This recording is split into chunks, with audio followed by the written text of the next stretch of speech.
DKS 3816 is one of our more popular planted hybrids here in the Upper Gulf Coast. It's an early mid-maturity product, but it actually yields with our mid-full season products. So yield for maturity is excellent with this product. It has an overall very good disease package with this product, especially in terms of head smut tolerance. But again, overall disease package with this product is very, very good. It has a semi-open head type. It's a very attractive head type, the overall plant type. It does have a little bit of lean to it when you get later in the season, just prior to harvest. You will see a little bit of lean to it. But overall, this product has been an exceptional yielding product in the Upper Gulf Coast, right along with 5101 and now with 5407, which has been out for just a couple of years now here in the Upper Gulf Coast. But 3816 really has replaced a product like 3707 in the Upper Gulf Coast in that maturity range, 62 days to flower, with a product like 3816 here in the Upper Gulf Coast. Scooter? Yeah, and like Scott mentioned, 3816 here done very, very well in the Upper Gulf Coast and really across all of South Texas for a number of years. A lot of people have a lot of experience with 3816. I think what makes it an attractive hybrid to the area is, like Scott mentioned, the yield for the maturity. It's a really nice product to have on your farm that'll finish ahead of some of those more medium full products to get you started on combining and harvesting. Scott mentioned that it does have a little bit of that lean to it sometimes, some of those stalks or some of those roots there. That's one thing that we have seen. Also want to mention it is not sugarcane aphid tolerant, so that is something you will have to watch for in this particular hybrid. So 3816 is a good product for us up here. It's been a very high yielder, regardless of it being a medium early, and it's definitely a hybrid that we feel like is going to be in the mix for a number of years in the Upper Gulf Coast. Okay, DKS 4407, this is our first full commercial year with this sorghum hybrid. We had this in our SPE trials a year ago, and we had excellent results with this product. If you notice behind me, this is a dark red grain, so weatherability of the grain is excellent. The other thing that this hybrid brings to the table is very solid sugarcane aphid tolerance. This is a medium maturity sorghum hybrid, 67 days to flower. It brings excellent standability. You notice it's a little shorter in stature to the 5407 that we brought out last year, that also is that dark red grain aphid tolerant product that has a very good fit here on the Upper Gulf Coast.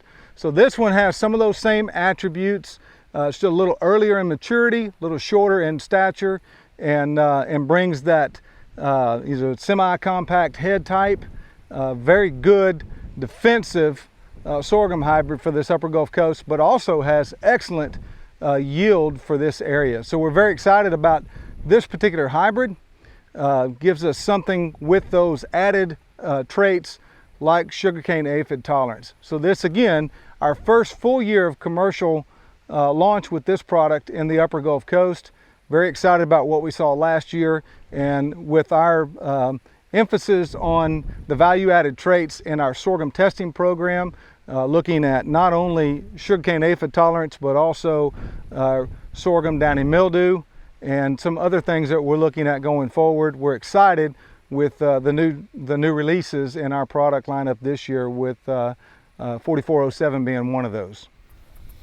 Yeah, like Scott mentioned, this is a pretty exciting product, DKS 4407, and of course this is the first one we've talked about today with sugarcane aphid tolerance in this particular hybrid. And you know, we talked a little bit earlier on corn and how we rate diseases in corn on a numerical scale, 1 being best, 9 being worst. Well, we do have some ratings, I guess, if you want to call them that, on sugarcane aphid tolerance in our sorghum hybrids. But if it's a 1 or a 2 on that rating scale, that's what we deem a sugarcane aphid tolerant, or a sugarcane aphid tolerant hybrid, that is. If it's anything past a 2, we don't claim any sort of sugarcane aphid tolerance to it. I know a lot of other companies out there kind of have a sliding scale saying, moderate tolerance to sugarcane aphids, things like that. Us at Dekalb, we either claim that it's sugarcane aphid tolerant or that it's not. And so this one, like Scott mentioned, very exciting product. When we tested it last year as a pre-commercial product, it got released. A lot of excitement about it around this product this year. We've started harvest on grain sorghum further south down the coast into the Rio Grande Valley, and we've got a couple plots out so far with this product in there, and it's up there at the top. And we actually have some grower fields that have already been harvested of this product, and really receiving a lot of good feedback from growers from the Rio Grande Valley on up into the coastal bend where the bulk of this sorghum's been harvested up to this point. So definitely want to keep this one in mind when you look at Dekalb sorghum going into 2021 as being a product on your farm. DKS 4560 is another new release in 2020 from our SPE testing program last year. Another exciting offering. What this one brings to the table in that medium maturity, this is actually a race 3 and 6 resistant sorghum downy mildew product. So this brings that enhanced disease control. There's no sugarcane aphid tolerance, but it does bring the enhanced disease control that we look for in parts of the upper Gulf Coast. So we're very excited again about this product with the disease control and the performance that we get there. There's 66 days to flower with this product in that medium maturity category. Excellent post-flower stress with this product. Excellent standability and weatherability. Last year we released a product called 4660, and this product probably gives us a little more standability and weatherability over 4660. And in all of our test plots last year, this product actually performed in the upper quarter of our test plots. Excellent yield results last year with this one compared to the likes of 5101 and 3816, some of our old standards. So we get improved disease control. We get very good standability. You'll notice that it is a semi-open head type, and that you may or may not like the openness of that head, but this one is a very exciting looking product as we evaluate our trials in the upper Gulf Coast this year. Yeah, and like Scott mentioned with this product, this is one that I think for those acres obviously that have some downy mildew pressure on them, where you have had sorghum after sorghum for a number of years, where it continues to be a problem, this is definitely a product to look at there by all means, not only from the disease standpoint of having that downy mildew resistance, but also just from a yield standpoint. I think that's what's going to be attractive about this hybrid, even on some of those acres that maybe are in rotation and where downy mildew isn't necessarily a problem on a year-to-year basis. So good looking product here. We'll see what she does whenever we get all our plots out and some field situations where we have this product out, but it's looking pretty good, and there is a little bit of excitement around this product. DKS 4660 is a product that we released last year. This product has the added trait of race 3 and 6 downy mildew tolerance. Something that we have identified as a need here in the upper Gulf Coast, and something that we've been working on through our sorghum breeding program. And so we were glad to have this new trait added in 2019 as we released this product. So something very needed for the upper Gulf Coast, certainly in areas where downy mildew has become a problem, and then we've identified the race 3 and 6 resistant strains. And so this product gives us a lot of those defensive characteristics, excellent stalks and excellent roots. It's 68 days to flower, so it's in that medium maturity. You see it's got a semi-open head type, bronze grain. It's going to give you some of that toughness that we look for in grain sorghum. And as I mentioned previously with the 4560 that we released this year, I think is going to give us a little better standability and weatherability over the 4660. But we have two options now in that medium maturity market for grain sorghum now, with that race 3 and 6 downy mildew tolerance built in. Yeah, so it's exciting to be able to talk about 4560 like we previously did in 4660, having that race 3 and 6 downy resistance in it. And this particular hybrid here, like Scott mentioned, this was one that was released a back last year and was one of our initial releases out of the Sorghum Product Evaluator, or SPE program, which we'll talk a little bit more about later. But this is definitely one that we think that 4560, if we get another good year or good look at it this year, once we get everything harvested, I think a lot of the acres that warranted 4660 will probably move to 4560. We'll obviously have this product around for a little while until we get enough supply built of the 4560. But definitely one that, if you have those acres, that's an option. 4660 along with that 4560 for that race 3 and 6 downy resistance. DKS 5101 has been our top-selling grain sorghum hybrid for the last several years here in the Upper Gulf Coast. Excellent yield for maturity. It is a medium full maturity product. As you see behind me, excellent panicle exertion. It's a semi-open head type. Again, for the last several years, on average, it's our #1 yielding product. I think you'll see in a few minutes we have a new product that is coming on that we released a couple of years ago that's given it a run for its money. But overall, the disease package is very solid, has excellent post-flowering stress tolerance. This has been a very, very good product in the Upper Gulf Coast especially. Just a wide range of fit for this area. And when you combine a product like 5101 with a product like 4407 or 3816 and kind of spread that maturity risk across your farm, 5101 has a really good fit, in that mid-full maturity range. So from a yield standpoint, stress-taking standpoint, although it is a tall hybrid, it has very good roots underneath it, stands very well, handles post-flowering stress very well, 70 days to flower and on the maturity side.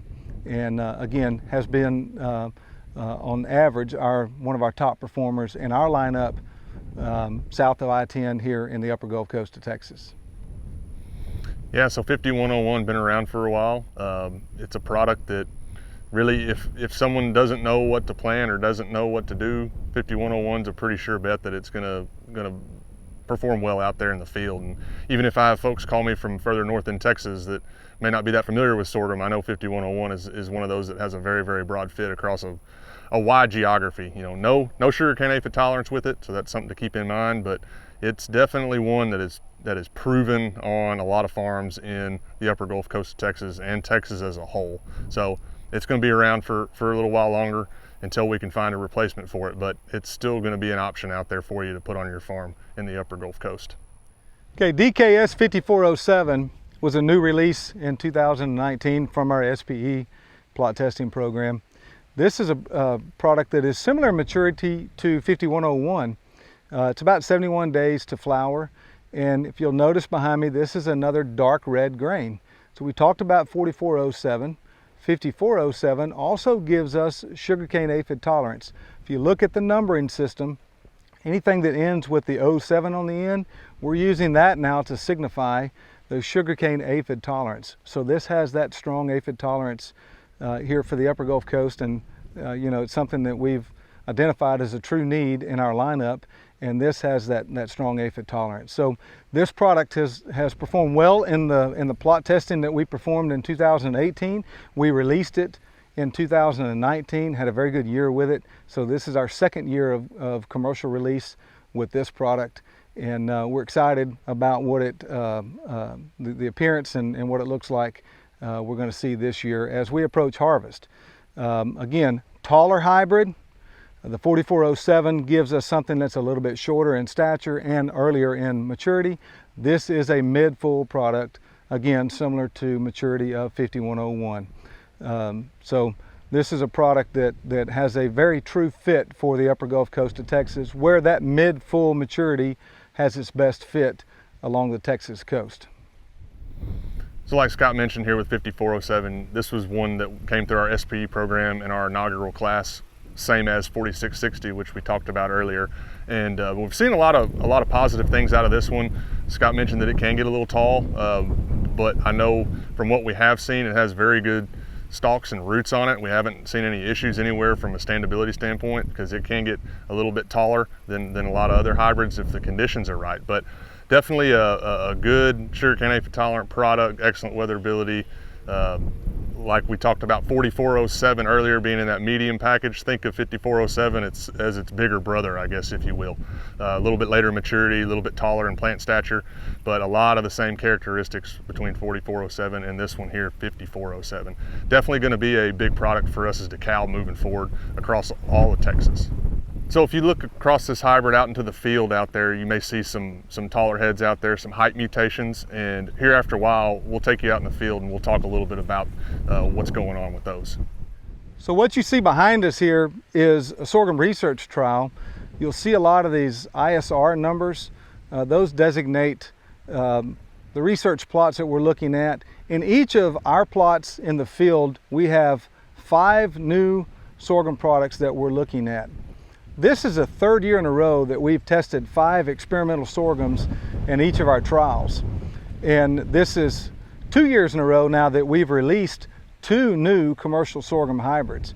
And as we've talked about now, those sorghum hybrids have value-added traits like sugarcane aphid tolerance or sorghum downy mildew tolerance built in. Those are things that we're looking at now.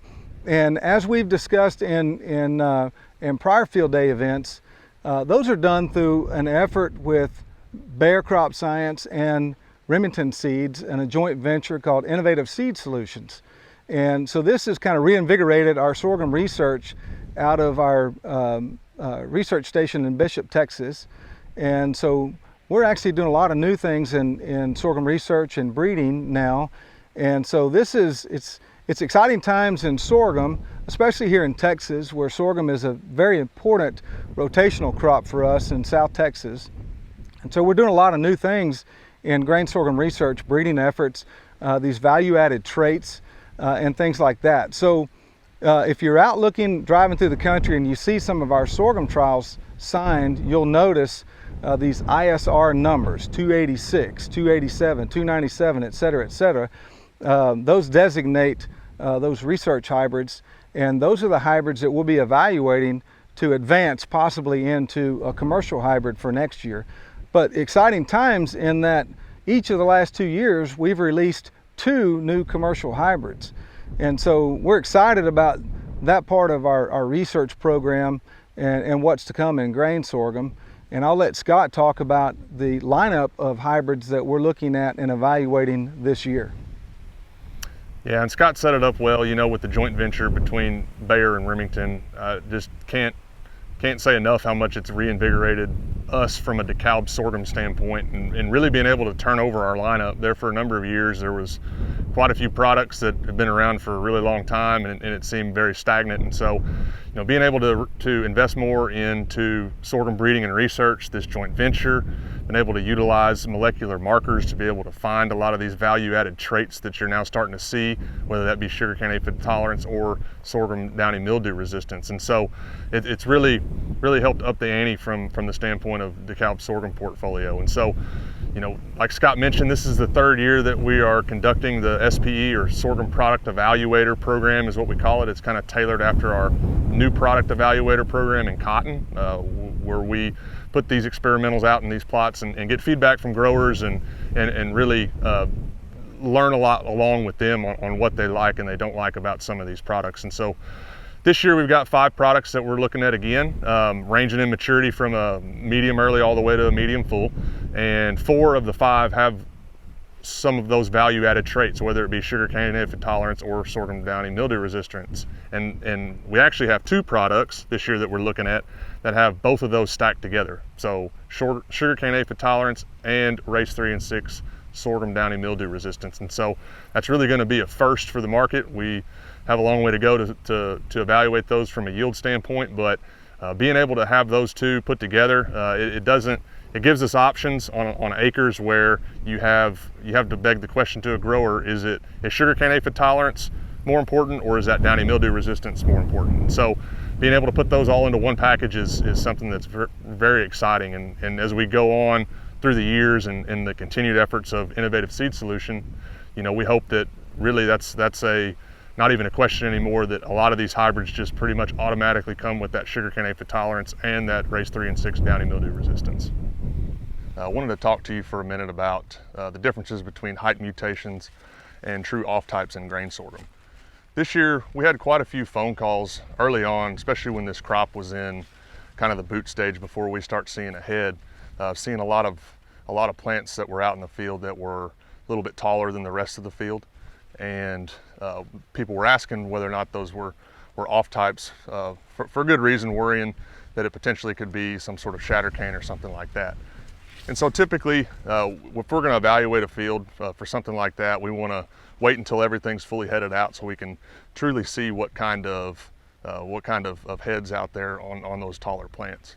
Now, there's a difference in height mutations, and there's a difference in true off types. Okay, so there's grain off types. You can have your Johnson grass off types, your forage out off types, as well as your Sudan grass off types. And the worst of all would be your weedy off types like Sugarcane, which we don't want out there in the field, obviously. And about 99% of the time this year, it ended up being just a height mutation, kind of like this plant you see here. And as you can see, scattered out across this field.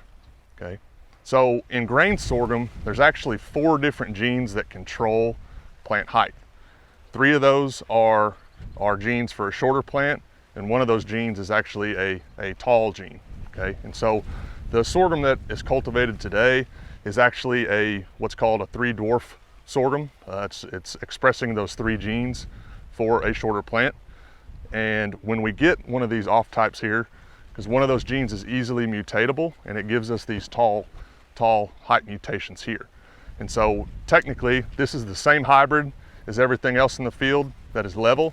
It's just not expressing that 1 gene, and so you get this tall plant here.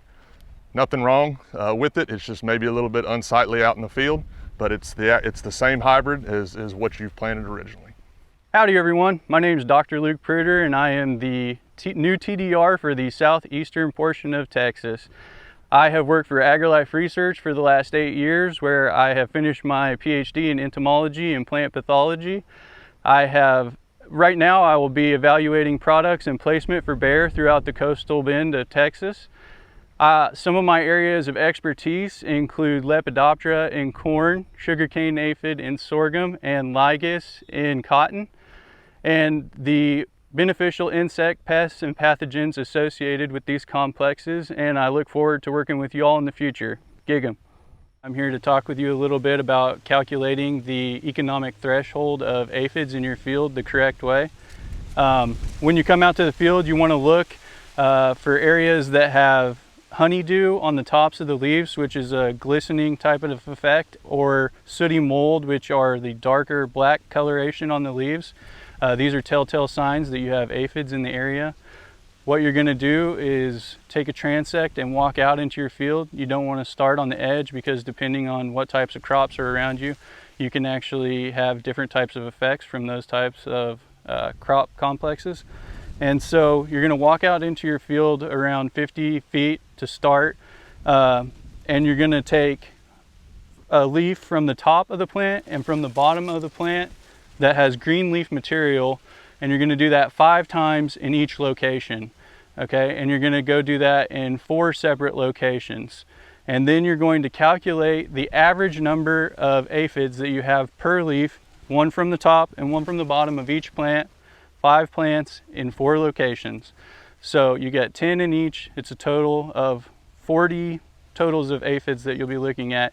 And if you have more than 50 aphids per leaf on average, then you're going to want to use an insecticidal treatment within 1 to 3 days. And we recommend Sivanto as one of our excellent products for taking care of sugarcane aphids on sorghum. Sivanto Prime has been an important tool for managing sugarcane aphid for several years. It's a unique chemistry, it's safe on beneficials, and it's a very fast-acting product. It actually acts by rapid feeding cessation for those sucking pests that are susceptible to that chemistry. It's also very good residual activity. In sorghum, when we make that foliar application, the 4-ounce rate, we can typically see at least out to about 21 days residual out of Sivanto Prime. So for 2021, what we've had in previous years has been Sivanto Prime. We're actually going to a new formulation. It'll be called Sivanto HL. And this is a high load formulation, so it's essentially a 2x rate of the AI that's in Sivanto Prime. Another change on that Sivanto HL label will actually be a new approved application method in sorghum. So currently we have a foliar label for Sivanto Prime. We'll also have the option of being able to use Sivanto HL in furrow for season-long control of sugarcane aphid, extending out to 90 to 110 days control. So important option for grain sorghum growers, but also very important option for your forage sorghum growers. In-furrow application might be something to consider, especially as those foliar applications may be a little bit tougher to penetrate down into that canopy of the forage sorghum. So this time of year, as this grain gets close to maturity, we get a lot of questions about when should I put out my Roundup on top of this grain sorghum to get it ready for harvest. And so, really, once this grain here is at black layer, which I know it's hard to see a lot of times when you're pulling seed off to see if it's actually at black layer, that would be kind of the first thing to think about or look for. If you can't tell exactly if it's at black layer, get you a sample, get you a moisture tester, and usually we say anywhere between 28-32% moisture. That's when you could go ahead and go out and go ahead and desiccate this field and get it prepared for harvest. So another piece to that equation there is pre-harvest interval. So once you apply Roundup on top of this grain, you're supposed to wait 7 days before actually going in and harvesting this for grain.